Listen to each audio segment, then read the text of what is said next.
السلام عليكم ورحمة الله وبركاته. إن الحمد لله نحمده ونستعينه ونستغفره ونعوذ بالله من شرور أنفسنا ومن سيئات أعمالنا. من يهديه الله فلا مضل له ومن يضلل فلا هادي له. أشهد أن لا إله إلا الله وأشهد أن محمدا عبده ورسوله لا نبي بعده. اللهم صل على محمد وعلى آل محمد كما صليت على إبراهيم وعلى آل إبراهيم في العالمين إنك حميد مجيد. الحمد لله ألف بيننا وألف بين قلوبنا فأصبحنا وأمسينا بنعمة الإيمان وبنعمة إخوانا. ثانيا صلاة وتسليما على النبي محمد صلى الله عليه وسلم الذي هو أسوتنا وقدوتنا إلى يوم الآخر. Bapak dan Ibu yang dirahmati Allah Subhanahu wa taala, jamaah salat maghrib musalla al-jihad yang dirahmati Allah, semoga Allah Subhanahu wa taala melimpahkan taufik hidayah keberkahan kepada kita dan sama-sama berdoa kepada Allah Subhanahu wa taala semoga atas setiap nikmat curahan daripada apa yang diberikan oleh Allah Subhanahu wa taala kepada kita menjadikan semangat untuk bisa tetap istiqomah melaksanakan apa yang diperintahkan oleh Allah Subhanahu wa taala sesuai dengan koridor, sesuai dengan acuan dan contoh dari baginda Rasulullah sallallahu alaihi wasallam. Jemaah yang dirahmati Allah Subhanahu wa taala, tanpa terasa tinggal hitungan hari, kurang lebih dari 26 hari lagi kita akan bertemu dengan hari raya Idul Kurban. Maka ini bagian kembali lagi daripada sebagaimana yang pernah kita bahas setelah Syawal berlalu dan sebelumnya Ramadan, maka Zulqa'dah tiba, lalu Zulhijjah pun akan menyambut kita. Maka di sana adalah banyak daripada fadilah dan contoh dari baginda Rasulullah SAW, begitu juga dengan para sahabat tentang amalan-amalan bagaimana termasuk di antaranya adalah puasa, begitu juga dengan memperbanyak ya daripada amalan-amalan harian kita, baik dari salat tilawah, baik dari silaturahim, dan begitu juga dengan hal-hal yang berkaitan dengan taqarrub kita kepada Allah Subhanahu wa taala. Namun kesemua itu tentunya ya menjadikan bagian dari setiap pribadi seorang muslim. Tatkala semakin dia keimanannya bertambah kepada Allah Subhanahu wa taala, maka tentunya ya Allah Subhanahu wa taala tidak membiarkan seorang hamba tersebut, akan tetapi akan senantiasa diberikan ujian untuk bisa apakah dia benar-benar menjadi seorang hamba yang istiqomah atau benar-benar menjadi seorang hamba yang memang beriman kepada Allah Subhanahu wa taala dan tetap di atas pendiriannya. Maka setiap hamba yang lulus dari ujian tersebut, maka akan diberikan kenikmatan oleh Allah Subhanahu wa taala. Namun sebaliknya, sebagian daripada hamba atau orang-orang yang mana dia secara zahir kelihatan beriman kepada Allah, akan tetapi di belakang atau di samping atau bahkan dia bagian daripada orang yang munafik atau orang yang memusuhi Islam, walaupun bagian itu pun tentunya menjadi hal-hal yang tentunya ya kita sadari secara lumrah bahwa ada amalan-amalan perbuatan yang mana sudah ditentukan keharamannya oleh Allah dan Rasulullah sallallahu alaihi wasallam. Ada orang yang memang berani menjadikan keharamannya itu menjadi hal yang memang sudah ditentukan oleh Al-Qur'an dan Sunnah, bisa ya dikompromikan ya atau dibanding-bandingkan menjadi hal yang mungkin ya lebih ke arah yang tidak menjadi haram atau bisa juga dilunakkan hukumnya. Maka na'udzubillah, ini bagian daripada keharusan kita, kehati-hatian kita saat sekarang ini. Akan tetapi jemaah yang dirahmati Allah Subhanahu wa taala, pentingnya kita kembali lagi mensyukuri salah satu nikmat yang mana Allah Subhanahu wa taala yang mungkin tidak diberikan oleh kepada saudara-saudara kita, yakni nikmat yang mana meringankan kaki kita melangkahkan diri kita dari rumah menuju masjid atau mushola untuk sholat berjamaah. Maka teringat dari tahun ke tahun atau beberapa belas tahun yang lalu, yang mungkin sering saya mengulang ya kalimat ini, bahwa mushola kita ini mungkin maghrib tidak ada orang, ya yang muadzin dia, imam juga dia makmumnya dia, imamnya juga juga dia seperti itu. Alhamdulillah sekarang yang menjadi kesyukuran kita, ya, silaturahim, begitu juga bagian dari kajian, begitu juga dengan amalan dan seterusnya, satu sama lainnya itu dijaga. Nah, sehingga ini terus terjaga dan semakin ditingkatkan dan seterusnya ditingkatkan. Maka ini salah satu nikmat yang mana kembali lagi, mau kapan lagi dan mau kemana lagi, ya, karena memang sudah Allah Subhanahu wa taala menjadikan kita seorang yang muslim, seorang yang selamat, ya, baik selamat dari api neraka Allah Subhanahu wa taala, selamat dari azab Allah Subhanahu wa taala, dan selamat-selamat yang lainnya. Maka selama keselamatan itu masih melekat pada diri seorang muslim itu, maka diwajib menjaganya untuk bisa tentunya nanti di hadapan Allah Subhanahu wa taala dan bisa masuk ke dalam surga Allah Subhanahu wa taala. Jemaah yang dirahmati Allah Subhanahu wa taala, di malam yang Ahad ini, di pekan daripada pekan kedua di bulan Zulqa'dah, ya, dan tentunya ini menjadi bagian daripada kita merefleksi kembali. Ada pintu-pintu yang disebutkan di dalam Al-Qur'an, yakni kurang lebih 8 pintu yang mana Allah Subhanahu wa taala sebutkan di dalam Al-Qur'an, yang mana diberikan daripada pintu-pintu tersebut rizki, ya, ketetapan rizki kepada seorang hamba. Maka rizki ini akan diberikan oleh Allah Subhanahu wa taala, ya, melalui 8 pintu, yang mana pintu ini disebutkan oleh Allah Subhanahu wa taala di dalam dalil Al-Qur'annya. Yang pertama, rizki yakni yang dijamin oleh Allah Subhanahu wa taala atas setiap diri seorang hamba. Jadi setiap kita ini mempunyai potensi dan jaminan rizki dari Allah Subhanahu wa taala. Jadi bukan potensi lagi, tapi dijamin rezekinya oleh Allah Subhanahu wa taala. Setiap orang yang bernyawa, yang bernama manusia. Dan bahkan Allah Subhanahu wa taala menyebutkan juga di dalam Al-Qur'an, bukan hanya manusia saja, tapi seluruh makhluk Allah Subhanahu wa taala yang bernafas, yang diberikan nyawa oleh Allah Subhanahu wa taala. Mana dalilnya? Di dalam surah Al-Hud ayat yang ke-6, Allah Subhanahu wa taala berfirman, A'udzu billahi minasyaitonir rajim, wa ma min dabbatin fil ardi illa 'ala Allahi rizquha wa ya'lamu mustaqarraha wa mustawda'aha, kullu syai'in fi kitabin mubin. Wa ma min dabbah, ya, dan tidak satu pun makhluk yang bernyawa, yang bergerak di atas permukaan bumi ini, kata Allah Subhanahu wa taala, fil ardi, di atas permukaan ini, illa 'ala Allahi rizquha, kecuali Allah Subhanahu wa taala yang telah menjamin daripada rezekinya. Jadi tidak ada sebenarnya kita yang, mohon maaf, yang namanya manusia ini orang yang tidak bisa makan, ya, tidak bisa makan, kelaparan dan seterusnya. Apalagi yang namanya manusia itu diberikan akal fikiran, tidak seperti binatang. Kata Allah, wa ma min dabbah, tidak ada satupun makhluk yang bernyawa. Berarti dari manusia, dari manusia sampai ke binatang yang memang tidak terlihat, ya, yang harus dilihat dengan Microsoft dan seterusnya, dengan beribu-ribu misalnya kali lipat bisa melihatnya, maka dia bergerak, maka Allah Subhanahu wa taala menjamin rezekinya.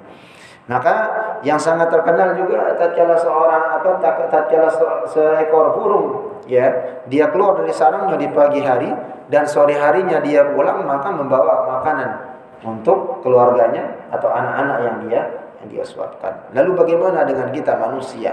Tidak mungkin Allah Subhanahu wa taala meninggalkan kita. Maka Allah yang menjamin rezeki setiap seorang hamba. Maka rezeki itu dijamin oleh Allah Subhanahu wa taala atas diri kita. Mustaqarraha wa mustawda'aha.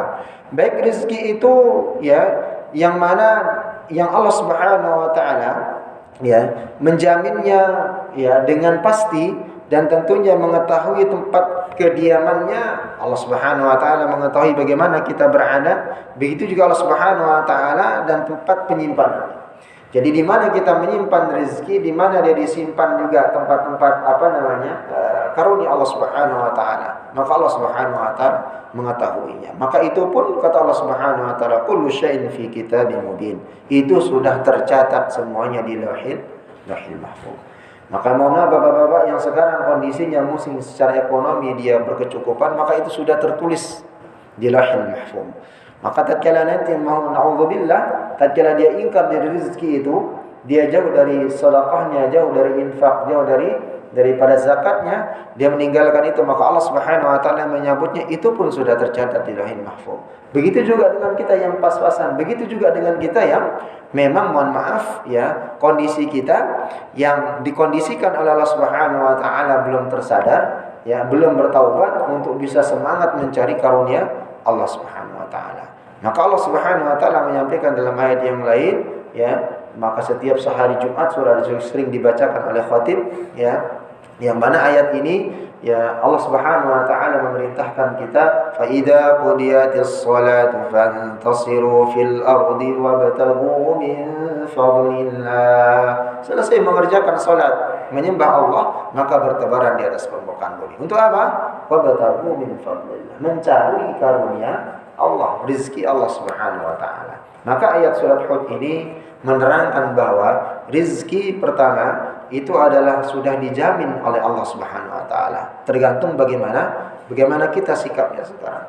Lalu yang kedua adalah rezeki itu mengajarkan kita untuk menghargai ciptaan Allah. Jadi setiap ciptaan Allah itu memiliki peran masing-masing.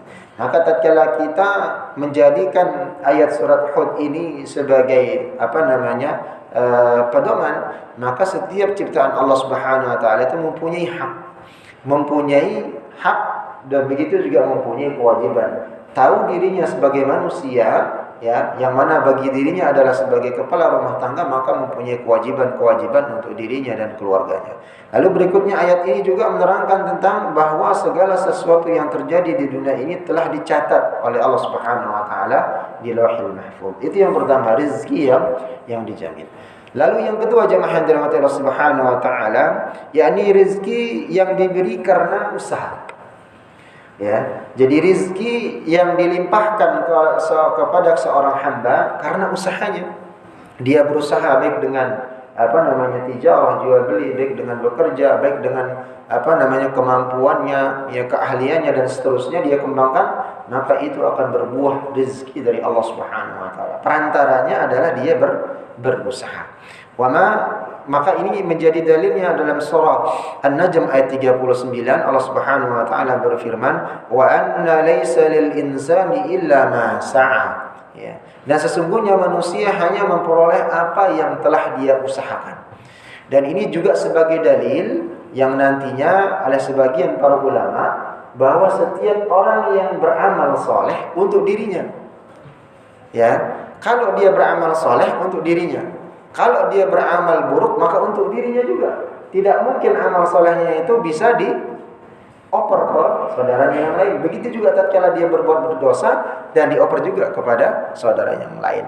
Nah, ini juga sering dikatakan menjadi dalil juga, ya, yang mengatakan bahwa orang yang membacakan surat Yasin kepada ahlul mayit enggak nyampe pahalanya. Karena orang yang sudah meninggal itu selesai urusannya dengan dunia. Udah nggak bisa lagi. Apa yang dia lakukan selama hidup, baik sholatnya, puasanya, sedekahnya, muamalahnya, selesai.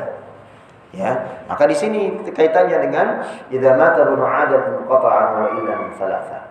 Ya, maka ibadahnya, sholatnya, puasanya putus semua. Illa min thalatha. Sedekah jariyah, sedekah yang dia sedekahkan dan itu bermanfaat bagi orang lain. Seperti yang kita bahas di pekan yang lalu, ada amalan sunnah yang mana amalan sunnah itu dilihat oleh saudaranya itu mengikuti daripada amalan itu karena dia lihat itu amalan adalah kebaikan dari hadis Rasulullah sallallahu alaihi wasallam, lalu dia contoh, maka selama saudaranya mencontoh itu, maka pahalanya juga dia mendapatkan sesuai dengan apa yang didapatkan oleh saudaranya tanpa mengurangi sedikit pun dari pahala saudaranya tersebut. Maka di sini hal yang berbeda, dia ilmu yang tafa'udi, ilmu yang dia ajarkan. Selama ilmu itu dipraktikkan oleh saudaranya, maka selama itu juga mengalir kepada dirinya. Ya, maka ini bagian daripada yang perlu perhatian kita. Lalu yang berikutnya adalah waladun salih yad'ulah. Maka ini ikhtilaf perbedaan ulama tentang bagaimana menghadiahkan pahala tilawah Quran, baik begitu juga dengan amalan sedekah, ya akan terjadi nanti sebentar lagi Idul Kurban. Apakah boleh kita berkurban mengatasnamakan saudara kita atau orang tua sudah yang meninggal? Gitu ya. Apakah boleh kita berkurban misalnya nawaitu hadza dzabha, saya berniat menyembelih hewan kurban ini atas almarhum atau almarhumah, ibu atau bapak saya, sah tidak? Gitu ya. Padahal contohnya baginda Rasulullah SAW pernah kita bahas di beberapa tahun yang lalu tentang hewan kurban. Rasulullah SAW secara umum sudah mengurbankan kita semua. Ya, tatkala beliau berkurban atas nama keluarga Hasan dan Husain dan seluruh umatnya. Secara umum kita sudah dikurbankan oleh baginda Rasulullah SAW. Tapi sunnah muakkadah ini dibebankan juga bagi orang-orang yang mampu untuk bisa berkurban. Maka yang menjadi panutan, yang menjadi pembelajaran kita di sini bahwa niat kurban itu yang diajarkan oleh baginda Rasulullah SAW. Saya berniat berkurban atas diri saya dan atas seluruh keluarga saya. Maka tatkala kita menyebutkan seluruh keluarga kita, maka itu akan terangkat semua orang tua yang meninggal dan seterusnya dan seterusnya. Tapi tatkala kita khususkan dengan nama almarhumah dan seterusnya, maka di sini ada perbedaan pendapat para ulama. Ya, maka ini yang perlu kita harus perhatikan. Maka sehingga ya detailnya ayat di surat An-Najm 39 ini, wa anna laysa lil insani illa ma sa'a, dan sesungguhnya manusia hanya memperoleh ya pahala yang dia kerjakan atau amalan yang dia kerjakan atas usahanya sendiri. Ya. Nah, nanti berbeda dengan apa? Tatkala kita menyumbang untuk mushola, masjid, ya seperti AC, kipas, selama AC itu menyala dan ada kita sudah meninggal, maka selama itu juga keademan, ya sejuknya dia membuat kenyamanan jamaah, maka mengalir pahala. Itu hal yang berbeda. Tapi tatkala amalan sholat kita, sedekah kita, amalan sholat kita, puasa kita, begitu juga dengan tilawah Quran kita, maka itu sudah terputus ya, selain dengan yang 3 perkara tadi. Lalu berikutnya jemaah yang dirahmati Allah Subhanahu wa taala, ya, yang mendatangkan rezeki itu setelah dari usaha lalu ditetapkan oleh Allah Subhanahu wa taala, yakni orang yang bersyukur. Senantiasa dia bersyukur kepada Allah Subhanahu wa taala, maka ini adalah pintu rizki yang dibuka oleh Allah Subhanahu wa taala, akan mendatangkan rizki karena dia pandai bersyukur. Ibadah syakur. Dan Allah Subhanahu wa taala banyak menyebutkan di dalam Al-Qur'an tentang hamba-hamba yang bersyukur dan diberikan oleh Allah Subhanahu wa taala kenikmatan baik di dunia ataupun di akhirat. Maka di dalam surat Al-Ibrahim ayat ke-7 Allah Subhanahu wa taala menegaskan, ya wa idz ta'adzana rabbukum la in syakartum la azidannakum wa la in kafartum inna 'adzabi lasyadid. Wa idz ta'adzana rabbukum, maka Allah menyampaikan ya, dan ingatlah juga tatkala Tuhanmu ya memaklumkan ya, la in syakartum la azidannakum. Seandainya seorang hamba itu, atau sesungguhnya jika kamu wahai hamba bersyukur kepada Allah atas kesehatan, atas umur yang panjang, diberikan kesempatan, atas rezeki, begitu juga dengan begitu banyak nikmat Allah Subhanahu wa taala tidak bisa dihitung jumlahnya dengan angka, la azidannakum, maka aku akan menambah nikmatku kepadamu, kata Allah Subhanahu wa taala. Tapi di sini ada penegasan, wala in kafartum, seandainya kalian sebaliknya kufur, baik itu menjauhi salat, menjauhi masjid, tatkala adzan berkumandang cuek begitu saja, ya tahu mohon maaf bacaan Qur'annya masih belum terlalu bagus tapi tidak mau belajar, begitu juga dengan yang seterusnya dan seterusnya, maka Allah Subhanahu wa taala, inna adzabi lasyadid, sesungguhnya ketahuilah azabku itu sangat pedih. Nah, di sini yang dimaksud azab ini secara langsung ya neraka Allah Subhanahu wa taala. Tapi juga sebelum neraka Allah Subhanahu wa taala merasakan azab juga di dunia, dipersulit atas permasalahan. Tidak ada mendapatkan solusi. Ada mendapatkan solusi tapi tidak dari Allah Subhanahu wa taala, ya. Permasalahan itu tidak selesai sampai dia meninggal, wa na'udzubillah. Maka kemudahan-kemudahan yang diberikan Allah itu karena kesyukuran, maka itu bagian daripada rezeki karena orang-orang tersebut bersyukur kepada Allah Subhanahu wa taala.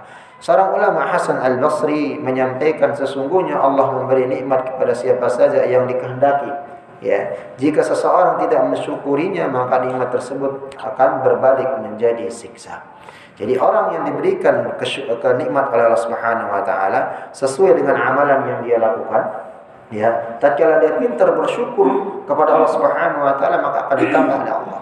Tapi tatkala kesyukuran itu atau nikmat itu tidak dia manfaatkan dengan baik, malah sebaliknya, maka Allah Subhanahu wa taala justru akan menghadapnya, akan memberikan kesusahan di dalam kehidupannya. Ibnu Qayyim al-Jauzi menyampaikan juga, oleh karenanya orang yang bersyukur disebut hafidh, orang yang menjaga orang-orang yang menjaga nikmat Allah Subhanahu wa taala, maksudnya karena dia benar-benar, ya, nikmat itu terus-menerus diberikan kepadanya, maka dia menjaganya tidak sampai hilang, tidak sampai menjauhinya. Maka kenikmatan-kenikmatan yang diberikan Allah Subhanahu wa taala terjaga oleh dia, maka dia dengan baik menjaga kenikmatan itu dengan cara mendekatkan diri kepada Allah, ya, dengan salatnya, dengan sedekahnya, dengan amal-amalnya, dan seterusnya. Maka dalam hadis Rasulullah sallallahu alaihi wasallam, baginda Rasulullah sallallahu alaihi wasallam menyampaikan, wa inna rajula la yahramu rizqa bidzanbi bisubiriha. Maka sesungguhnya seseorang terhalang mendapatkan rezeki. Seseorang itu tidak mendapatkan rezeki, terhalang dia dari rezeki. Karena apa? Karena dosa yang dia perbuat. Jadi orang yang melakukan dosa, kesalahan, larangan Allah Subhanahu wa taala, maka akan terhalang dari rezeki Allah Subhanahu wa taala. Tapi kalau pertanyaan kita di sana, Ustaz, banyak orang-orang yang enggak salat. Salatnya belentang-belentang, bahkan enggak pernah kita lihat salat, tapi rezekinya terus bertambah. Rumah beli lagi, investasi mobil ini, dan seterusnya. Maka ini pernah kita bahas dan sering kita sampaikan. Bagian dia bagian daripada istidraj, bahwa bagian dari cobaan untuk kita, dan ternyata nanti di Allah Subhanahu wa taala akan memberikan siksaan yang luar biasa di alam barzakh, ya, sebelum nanti mendapatkan siksaan di alam akhirat.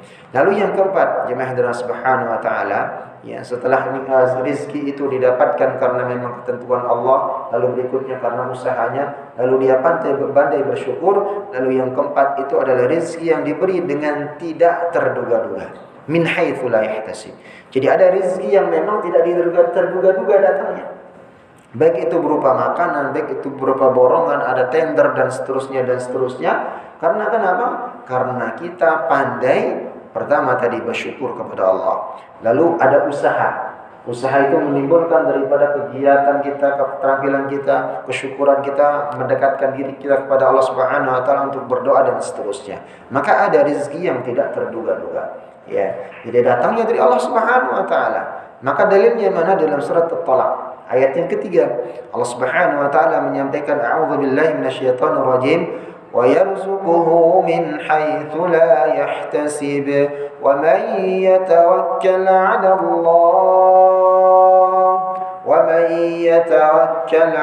Allah fa huwa hasbuh. Maka Allah Subhanahu wa taala mengatakan, wa yarzuquhu, ya, maka kami memberikan rezeki bagi hamba-hamba kami yang taat dari arah min haitsu la yahtasib, dari arah yang mereka tidak sangka-sangka. Tapi syaratnya apa? Wa may yatawakkal, barang siapa yang bertawakal kepada Allah, fahuwa hasbuh. Maka orang-orang yang bertawakal ini, ya, kepada Allah, niscaya Allah akan mencukupkan baginya baik itu rezeki, ketenangan di dunia, dan juga rezeki dan ketenangan di akhirat kelak. Maka ini bagian daripada yang kita harapkan, rezeki yang tidak terduga ini.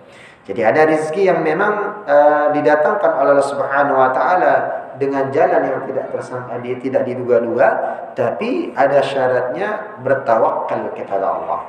Gimana bentuk ketawakalan kita? Maka kita tidak kurang 17 kali membacanya di dalam salat kita. Iyyaka na'budu wa iyyaka nasta'in. Hanya kepada Allah menyembah, kami menyembah, wa iyyaka nasta'in. Dan kepada Allah juga kami mengharap, menggantungkan semua hal yang ada di dunia ataupun di akhirat keperluan kami. Maka wa may yattaqillaha yaj'al lahu makhraja. Di dalam ayat yang lain Allah Subhanahu wa taala juga menyampaikan seperti itu.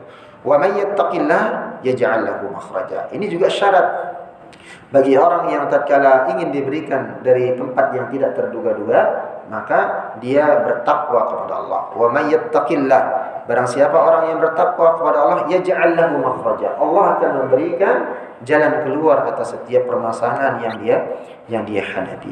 Lalu berikutnya juga wa yarzuquhu min haitsu la yahtasib. Begitu juga mereka akan dikaruniakan oleh Allah, diberikan rezeki dari jalan yang tidak disangka-sangkanya.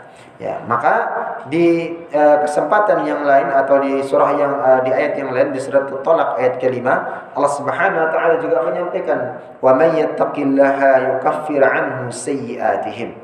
Ya, Allah Subhanahu wa taala menyampaikan, dan barang siapa wa may yattaqillah, orang yang bertakwa menyerahkan dirinya kepada Allah Subhanahu wa taala, ya, yukaffiru anhu sayyi'atihim, maka niscaya dia akan menghapus kesalahan-kesalahan, dosa-dosanya yang telah dia perbuat. Maka ini harapan kita yang bagian yang keempat. Kalau yang pertama tadi, ya, Allah Subhanahu wa taala menyampaikan Allah akan memberikan jalan keluar sebesar apa ketakwaan kita atau kita capai daripada ibadah kita kepada Allah Subhanahu wa taala. Lalu berikut juga yang kedua, bahwa Allah Subhanahu wa taala akan memberikan rezeki dari jalan yang tidak disangka-sangka, di mana tergantung ketakwaan kita kepada Allah Subhanahu wa taala. Lalu yang ketiga juga, bahwa Allah Subhanahu wa taala akan memudahkan urusan permasalahan kita, baik itu urusan dunia dan terlebih nanti urusan di akhirat tatkala pengadilan Allah Subhanahu wa taala, asalkan dia bertakwa kepada Allah. Nah, poin yang keempat ini harapan kita, mungkin bagian daripada kita kalau memang benar-benar kita tidak bertakwa atau mungkin kurang ketakwaan kita. Wa may yattaqillaha yukaffir anhu sayyi'atihim. Karena ketakwaan itu harapan kita, dosa-dosa yang kita lakukan dihapuskan oleh Allah Subhanahu wa taala. Lalu yang kelima, jamaah yang dirahmati Allah Subhanahu wa taala, rezeki itu bisa datang di dalam Al-Qur'an disebutkan Allah Subhanahu wa taala karena dia senantiasa beristighfar, meminta ampun. Ya. Jadi kalau tadi dari jalan yang tidak disangka-sangka, sebelumnya karena dia bersyukur, lalu sebelumnya karena usahanya, lalu sebelumnya sudah ketetapan Allah, sudah dijamin oleh Allah, tapi karena yang kelima ini adalah karena dia beristighfar, meminta ampun, maka pun begitu Allah Subhanahu wa taala akan membuka rezeki bagi dirinya. Mana dalilnya? Dalam surah An-Nuh ayat ke-10 dengan 12 sampai dengan 12-nya. Allah Subhanahu wa taala berfirman, "Faqultu astaghfiru rabbakum innahu kana ghaffara yursilis samaa'a 'alaikum midrara wa yumdidkum bi amwalin wa banina wa yaj'al lakum ويجعل لكم جنات ويجعل لكم أنهارا. Ada beberapa poin di dalam surat An-Nuh ini yang disampaikan Allah Subhanahu wa taala. Faqultu astaghfiru rabbakum innahu kana ghaffara. Maka aku katakan kepada mereka, kata Allah Subhanahu wa taala, fastaghfiru. Mintalah ampun, beristighfar kepada Allah Subhanahu wa taala, kepada Tuhanmu Rabb semesta alam, innahu kana ghaffara. Karena sesungguhnya Allah itu Maha Pengampun, Maha Pemaaf. Ya.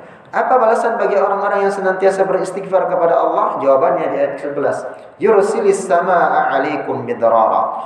Maka orang-orang atau di negeri tersebut, di kampung tersebut, kalau dia beristighfar kepada Allah Subhanahu wa taala di malam hari, siang, pagi hari, ya, tatkala dia di musim paceklik, ya, musim kemarau, maka Allah Subhanahu wa taala segera turunkan hujan. Maka kenapa tatkala kita ada kemarau disunahkan melaksanakan salat sunat apa? Salat sunat apa? Ya, kemarau istisqa. Isinya apa? Perbanyak beristighfar kepada Allah. Maka satu ketika Umar bin Khattab tatkala di masa pemerintahan beliau, ya, Khalifah Umar bin Khattab, itu tatkala itu melanda di Madinah itu musim kekeringan yang luar biasa. Tatkala musim kekeringan itu melanda, maka Umar langsung mengajak para sahabat dan kaum muslimin untuk melaksanakan salat sunnah istisqa di tengah lapang.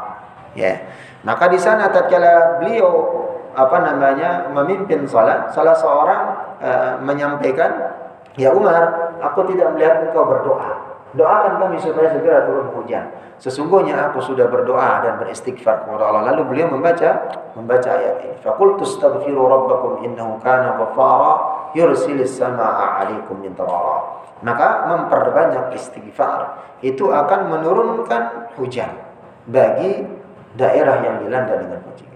Tidak itu saja, ternyata Allah Subhanahu wa taala ya juga akan memberikan keberkahan yang lain bagi orang-orang yang beristighfar, ya, yakni diantaranya adalah bagaimana Allah Subhanahu wa taala dalam bentuk kecintaannya karena dia meminta ampun kepada Allah Subhanahu wa taala itu dengan selain daripada yursilis sama alaikum midrara wa yumdidkum bi amwal.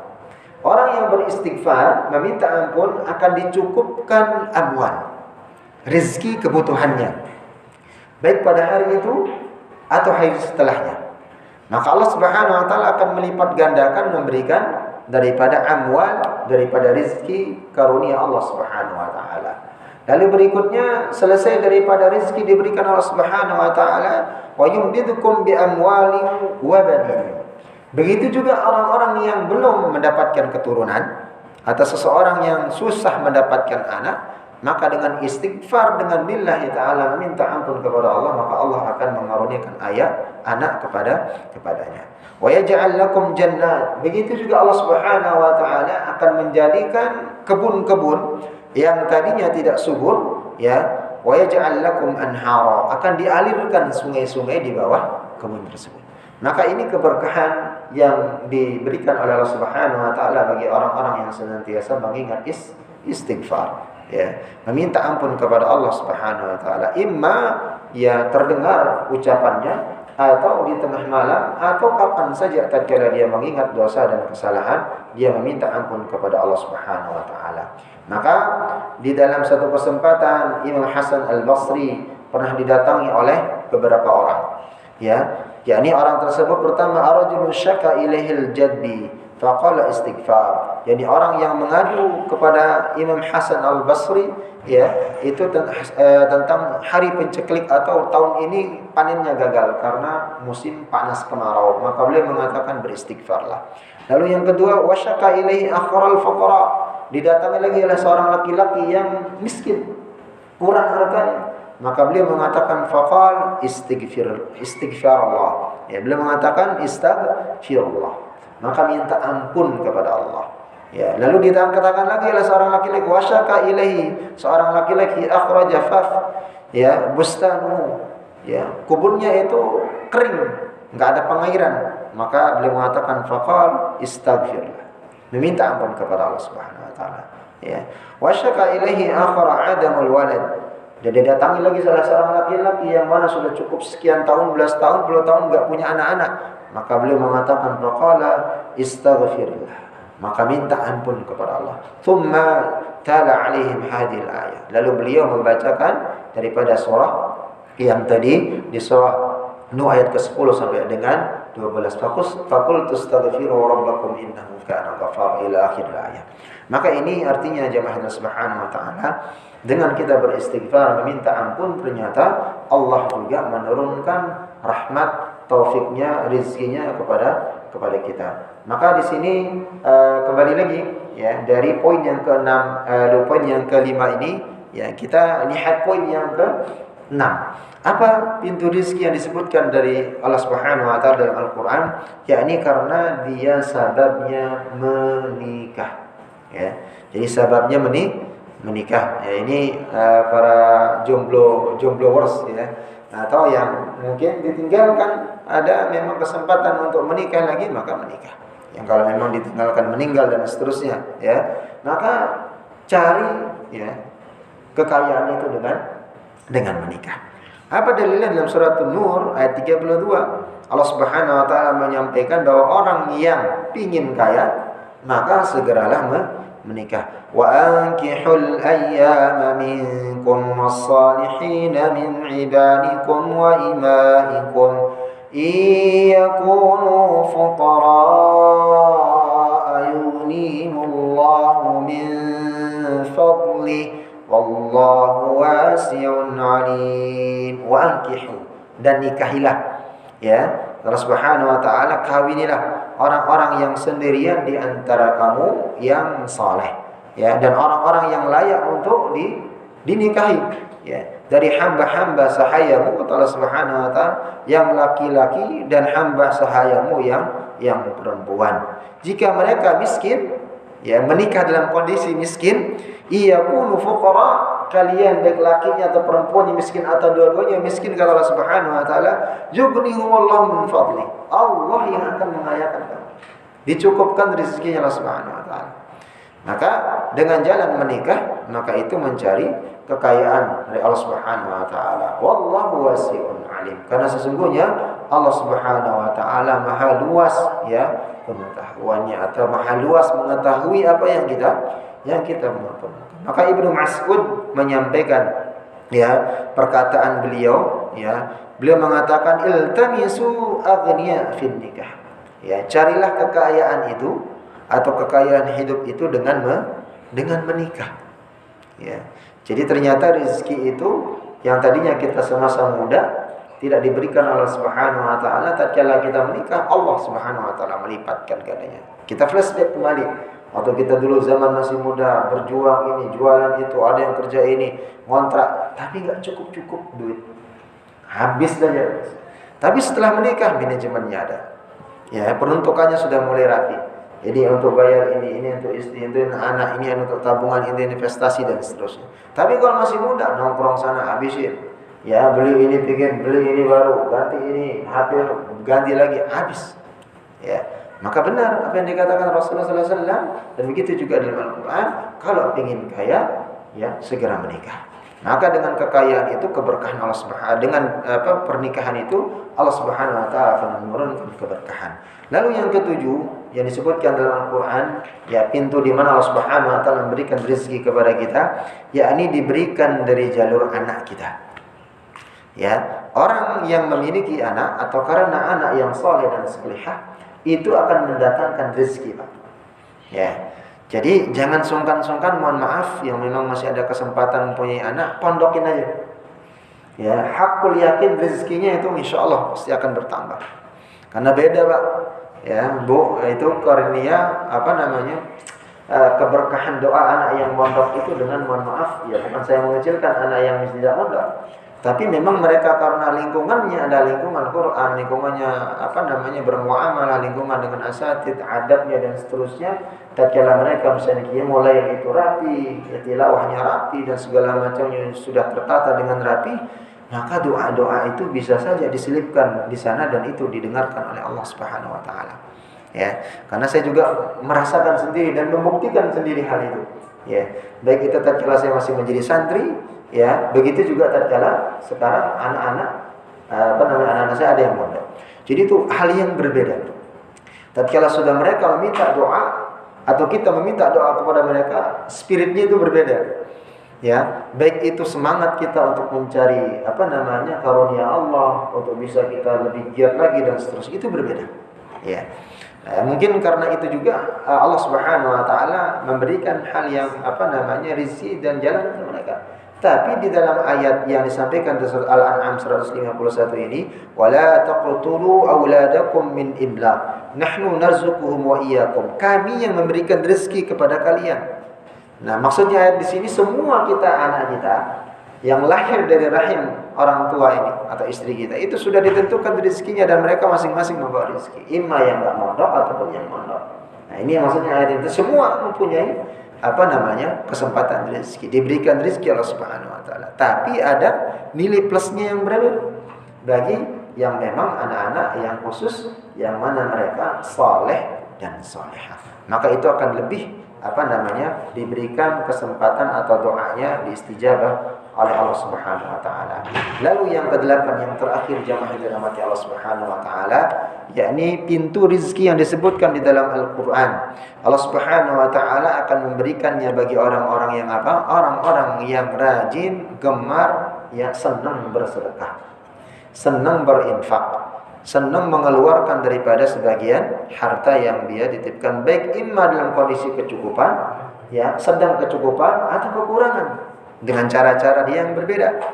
Enggak mesti harus, misalnya dia kekurangan, enggak mesti harus mengeluarkan harta yang memang dia harus butuhkan dan seterusnya. Tapi banyak cara kita bersedekah.